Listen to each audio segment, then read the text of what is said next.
Hello, what's up mga kumari kong tigang o kumusta po kayo? For today's video po ha mga kumari kong tigang, isa naman pong napaka-interesting na topic ang pag-uusapan at tatalakayin natin sa video ito. Kasi for today, ano ko, si Mario Joseph nakidlat. Nako, baka ba't nakidlat ha mga kumari kong tigang?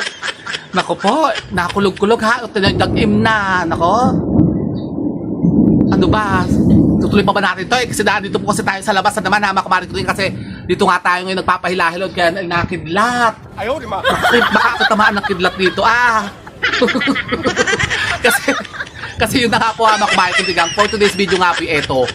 Isa naman pong follower natin ang ating sasagutin kasi siya po ito, nag-reach out nga po sa atin at nagtatanong tungkol sa kanyang problema sa relasyon. Problemang relasyon naman po ha, mga kumari kong tigang, pag-uusapan natin kasi ngayon. Kasi allegedly po ha, mga kumari kong tigang, ang kanya daw pong asawa ay parang may kabit o parang ginayuma. Actually, hindi naman kabit. Parang ginayuma lang, ginawan. Ito sabi nga ni Madam sa atin, pinuproblema nga daw po niya kung paano niya mapapabalik yung kanyang asawa. So ito po ha, mga kumari kong tigang, isi-share ko lang po sa inyo. Kaya lang nakidlat, si Mario Joseph. So ito po ha, mga kumari kong tigang, kanyang message sa atin. Sabi niya dito, hello meme, pwedeng magtanong, totoo po ba na pwedeng magayuma ang isang tao sa pagkain o inumin lang? Kasi parang ganito daw po ang nangyari sa asawa ko nung minsan po ay may nag-invite po sa kanila ng inuman. Mula noon, dumalang na po ang pag-uwi niya dito sa amin at hindi na rin po siya nagpapadala ng pera. Problema ko po ngayon, wala na po akong maipakain sa dalawang anak namin. May 1 taon pa po akong ginagatas. 6 na buwan na pong hindi umuwi ang asawa ko na nasa Bicol. Kaya ang ginawa ko po, pinuntahan.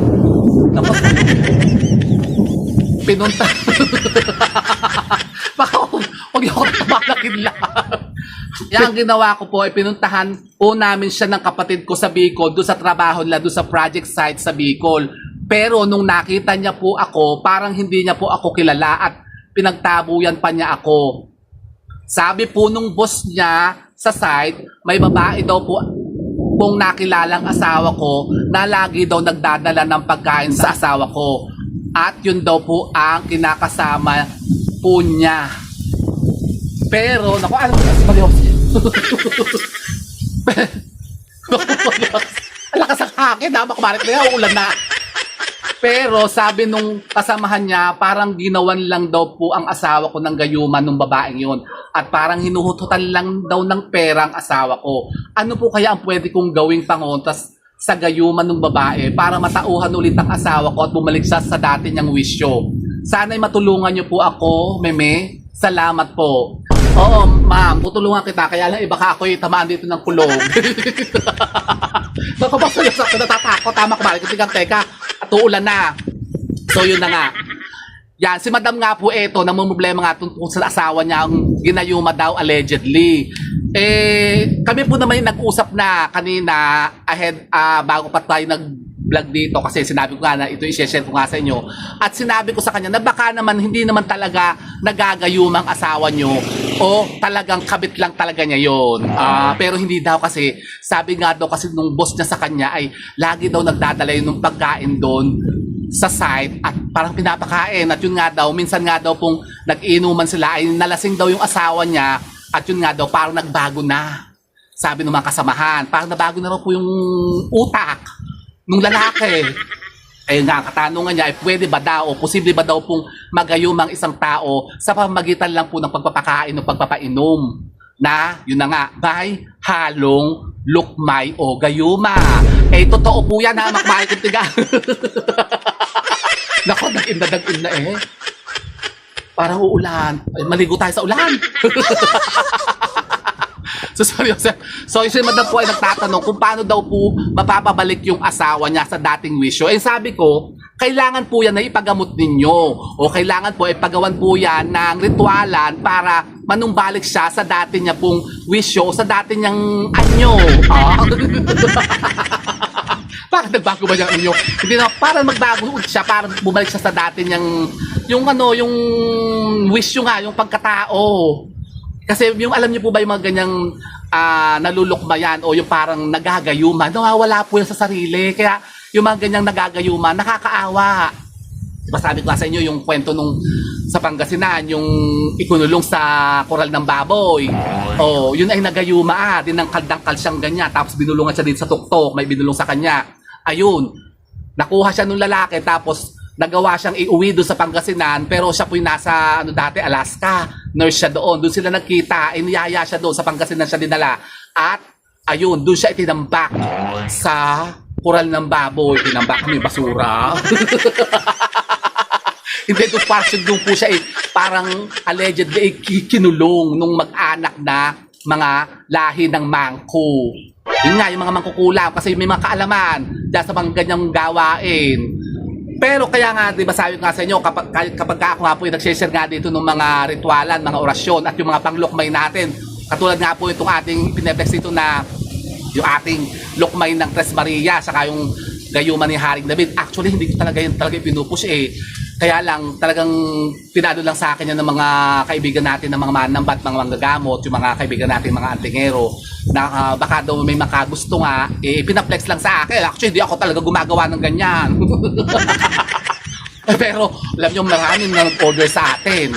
At yun na nga, meron ng mga tumalab, hamak barik ito meron na tayong mga feedbacks ng mga testimony talaga na yung lukmay na yun na ginawa nila ay talagang umepekto yung mga itinuro natin ng mga orasyon.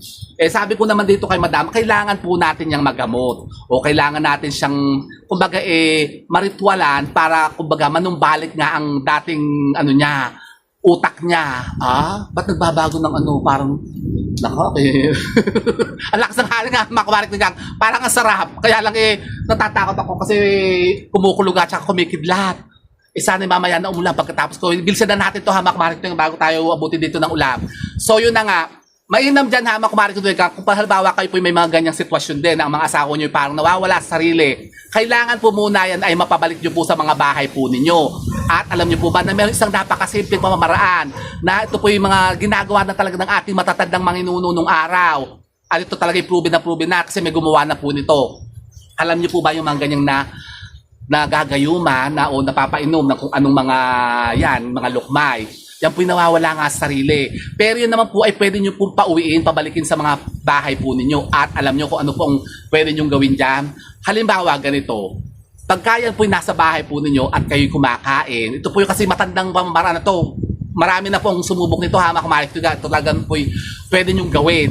Kaya lang medyo messy. Paano?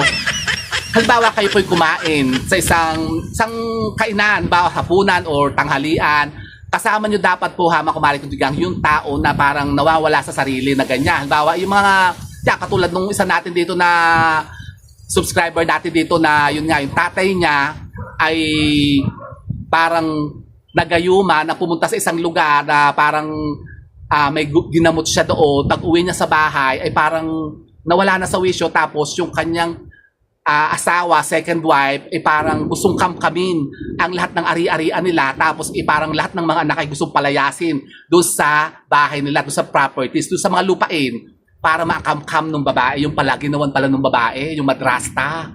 Ang ginawa nila, pinagamot nga. Sabi ko sa kanila, ganito ang gawin nila. Kapag yung tatay nyo, halimbawa, yung asawa nyo ay kumain kayong ganyan, sabay-sabay kayo kumain, tapos hayaan nyo na wag siyang magliligpit ng inyong mga pinagkainan. Kayo dapat ang magliligpit, ha? Kasi baka kumain kayong ganyan, tapos una-una kayo, magliligpit kayo ng kanya-kanya. Kailangan po sabay-sabay kayong kakain, sabay-sabay din po kayo matatapos at isa lang po ang pwedeng gumawa po ito. Halimbawa, kayo po ang asawa, gawin niyo po ito. Yung mga pinaghugasan po ng inyong pong mga pinagkainan. Yung mga plato, halimbawa, yung mga pispes, pinagpispisan. Hay! Psst! Taka, mukha pa niyang hinangat-kat naman ni Magdalena yung wire ng electric fan ko. Psst! Lumayas ka dyan! Kukulong kita dyan Tignan mo itong asong to. Ngat-ngat na. Parang nanggano siya, nagtititing siya. Yung nagtititer. Ano ba yun? Yung nangangat atang gilagid. Kung ano-anong inangat-ngat, ginatkat yung mga pakainan ng pusa. Nako, yun. Wasak-wasak yung pakainan ng mga pusa. Galit na galit sila. Sila doon sa Claudia. Sinira ng aso yung pakainan nila. Nagalit nga si Direk. Pinukpok nga ang uso So, ganito. Kayo po hama kumari kung tigang, pagka kayo kumain na ganyan, magliligpit kayo, yung pinagkainan po ninyo at yung pinagpispisan, yung pinaghugasan mismo ng mga plato na pinagkainan po ninyo. Huwag nyo itatapon yung mga pispes ha. Bawa kayo ang mga ulam nyo yung mga pinakbet, ganyan, mga kare-kare, mga adobo. Siyempre yan po ililinisin po ninyo, yung parang hahawhawan nyo. Yung pinaghawhawan, huwag nyo pong itatapon. Yan po iipunin po nyo sa planggana, isang planggana po, tapos titignan nyo kung nasaan na yung target nyo, yung gagamutin natin. Diba, siya po siyempre, minsan may mag-siesta-siesta o kayo maupo muna sa salas at manonood ng TV. Ang gawin nyo, yung pinaghugasan po niyo, yung pinag-ipunan nyo ng mga pinaghugasan nyo, na pinagpispisan, yung pinaghawhawan, yun po ay isasalwak po ninyo sa kanya, ibubuso sa kanya. Ah? Ay, di parang messy na. Opo, ibubuhos yung mga pinaghugasan yung yon sa kanya mismo. Sa ulo niya, kailangan mabasa po siya at kailangan po magulat siya. Yun po ang isang pamamaraan para, kumbaga, mahimasmasan siya at bumalik siya sa dati niyang wisyo. Talaga ba? Meron palang ganun, merong ganun na makamarin ko yun. Kaya lang po, parang medyo messy nga kasi baka magdadamusak. Tsaka parang sabi ng iba parang ang baboy naman nung pero itatawa makamarin totoo po yan. At may maggumawa na po niyan. Kasi yan po itinuturo patang matatanda nating mga inuno nung araw na yun nga yung mga taong ganyan na nawawala nga sa sarili. Yung parang nahihibang at parang yun nga, parang nagagayuma. Allegedly mga parang pinakain o parang nilukmay. Yan pong isang napakabilis pong pamamaraan para sila po manumbalik ang dati nilang yung isip at wisyo. Para sila po yung makawala doon sa sinasabing spell o yun nga yung gayuma na kinarga sa kanila. Ah? Ganun pala, opo. Yung pong mga pinaghugasan po ninyo, pinagpispisan po ninyo, pinaghahawan po ninyo ng mga plato na pinagkainan po ninyo, yun po ang isasalwak nyo sa kanya. Kailangan isalwak nyo sa mukha. Hindi talaga magulat siyang ganyan. Siyempre talagang magulat yan. Baka nga kayo, ano yun pa niyan umbagin pa niya. Siyempre. Magagalit talaga yan. Siyempre, nakakadwa yun. Siyempre, parang ang baboy naman. Yung mga pinagpispisan nyo, ang ulam yung mga tulingan pa, ganyan, mga kare-kare, may mga alamang pa yun. Eh di ang baho, no? Tapos, siyempre, mababasa ang buong bahay, ang salas nyo, baka ang maupuan nyo yung mababasa. Siyempre, kailangan po natin gawin yun. Kaya mas maganda po, halimbawa, siya po yung ganyan, nagsesyesa din sa duyan, ganyan, nagpapaduyan-duyan. Di parang nagse-cellphone na ganyan, nag-reels o nag-EML. Gulatin nyo, salwakin nyo nung pinaghugasan ng mga pinagkainan nyo. Oh. Totoo po yan na makumarik, hindi ka huwag tatawa. Kasi talagang yun po isang lumang pamamaraan niya na ginagawa ng ating matatandang mga ninuno nung araw. Para yun na nga yung mga ganyang mga sinasabing mga na kakargahan ng mga gayuma o mga lukmay na ganyan at nawawala sa sarili, na parang yun nga natutulal at nahihibang na, yan po ang napakainam na pangontra. Opo. Pero tayo din po hama kumarik, may mga ginagawa rin naman pong kontra gayuma ritual o kontra lukmay ritual. Kung meron tayong mga panglukmay at panggayuma, meron din po tayong ginagawang pang-kontra. At kung gusto niyo po, kayo po magpagawa niyan, tawagan niyo lamang po ako, i-PM niyo po ako, hama kumari ko dyan, kasi tayo po gumagawa din po ng mga ganyang ritualan. Tsaka yung mga pampabalik ng mga asawa, yan, katulad yan, si Madam daw parang 6 na buwan na, hindi na bumabalik sa kanya, hindi nagpapadala ng pera. Meron tayong ganyan, yung pampabalisa at Munsensya ritual, yung pampabalik ng asawa ritual, hama kumari kutigang, i-PM niyo po ako kung gusto niyo pong magpagawa sa atin yan. Meron din po tayo, hama kumari kutigang, yung ating lukmay ng Tres Marias at yung pong gayuma ni Haring David, na pwede niyo pong gamitin naman kung kayo naman po ang mang-aakit ng ibang tao o yung mga minamahal niyo sa buhay. Kaya lang po hindi ko masyado ding ipinupus kasi yun kasi marami po kasi ang sasabi na napakalakas. Talagang baka mamaya magamit sa ganyan, katulad yan, nasira yung pamilya dahil ginamit nga ng isang babaeng parang hamit na parang kinukwartahan nga lang daw yung lalaki, parang hinuhututan lang, kasi maraming ganyan. Marami akong nakausap na ganyan na makumari ko tigang na gustong umatikha o bumili sa atin ng mga panglukmay na ganyan, at tinatanong ko, saan nyo po ba gagamitin? Kanino nyo gagamitin? Doon daw sa kanyang mga apam, sa mga boylet daw na gustong akitin. Kasi para daw mahook, para daw mapasa kanila. Eh sabi ko, single po ba? Baka naman po may mga asawa at kayo lang po ay maninira ng buhay ng may buhay, yung pamilya, isiwawa sa akin nyo. Kapag gano'n kasi, ni-screen ko rin po. Kasi pag gaganyan na parang baka tayo makasira pa, hindi makatulong. Imbis na tayo makatulong sa, yan nga, sa mga tao, tayo pa po maging dahilan para tayo makawasak. Baka mamaya tayo pa maging dahilan. Kaya nasira yung isang pamilya dahil nga tinulungan natin pala yung kabit. Tapos Joseph.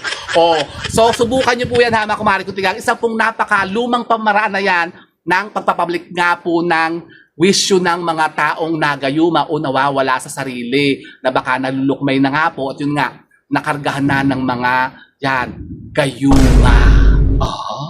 So yun po ha mga kumari kong tigang, sana po may napulot na mga bagong idea at kaalaman. So yun po ha mga kumari kong tigang, pero ito yung mga sinasabing ito ha mga kumari kong tigang, mga pawang gabay lamang naman po natin. Kung kayo naman po hindi po naniniwala sa mga ganito pamamaraan, di hayaan nyo na lang po, huwag nyo na pong gawin. Kasi baka mamaya subukan nyo nga, tapos siyempre magdatamusa kayo dyan. At maglalati kayo pa rin maglilinis doon, siyempre. Tapos baka mamaya kayo masampigan pa ng mga asawa nyo. Wag nyo na lang gawin. Pero kung kayo naman po ha, mga kumari kong tigang ay panatiko at naniniwala sa mga ganitong mga pamamaraan, wala naman po naman sigurong dahilan. Ito po ay hindi nyo rin po subukan ding gawin. Kasi malay nyo, ito po ang makatulong po ninyo para malutas po ang mga problema nyo yan. Diyan sa mga problema ng relasyon at problema nyo sa kabit ng asawa nyo. So yun po mga kumari kong tigang, sana po may napulot na mga bagong idea at kaalaman sa pagkontra naman sa mga sinasabing mga kamalasan na yan. And with that mga kumari kong tigang, keep safe and God bless. Thank you for watching and don't forget to subscribe my channel. I know you like it. Bye mga kumari kong tigang.